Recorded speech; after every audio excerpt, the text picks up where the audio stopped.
Pak Nur Hadi, boleh saya sharing nggak, Pak? Boleh, boleh Pak. Makasih banyak, boleh.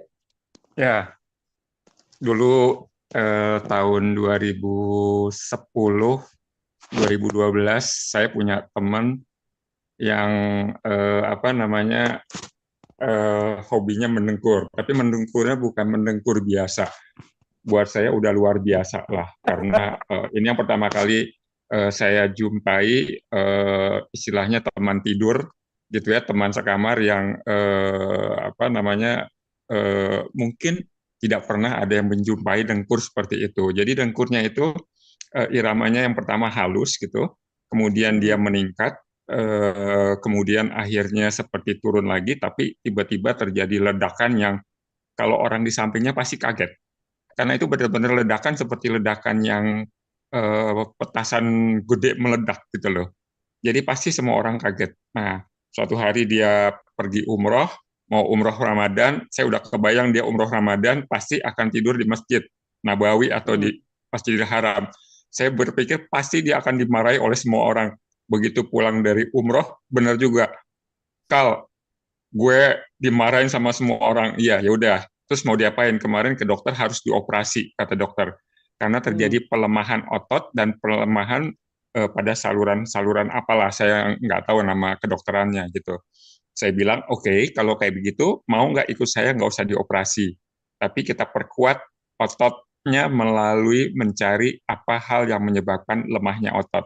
Jadi karena saya lagi itu belum kenal sujok, jadi saya Hmm. mengenalkan metode untuk memperkuat ototnya. Jadi kalau mau kemudian kemarin beberapa orang yang mengalami sama dengkur tapi tidak sehebat teman saya yang dulu, dengkurnya teman saya kemudian hilang ya, jadi hilang yang sedemikian hebatnya tapi menjadi hilang.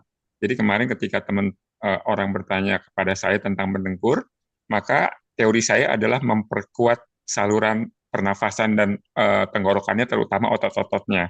Jadi saya menyarankan untuk selalu memijit bagian korespondensi tenggorokan, leher, paru, dan dada.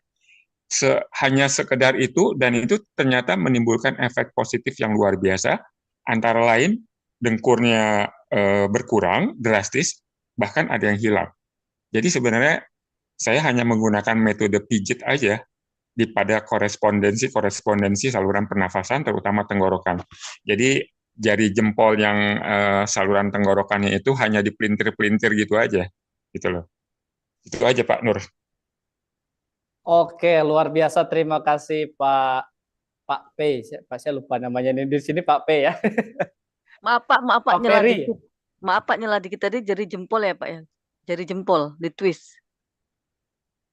Ya, Ya, dipijit di korespondensi tenggorokan leher itu tenggorokan. Ya. sembari membayangkan apa saluran ototnya segala macam itu terbayang yang kendur itu menguat gitu loh.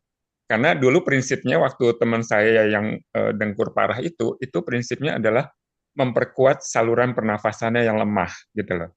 Jadi dengan prinsip itu dan metode sujok, maka saya gabungkan prinsip itu. Gitu.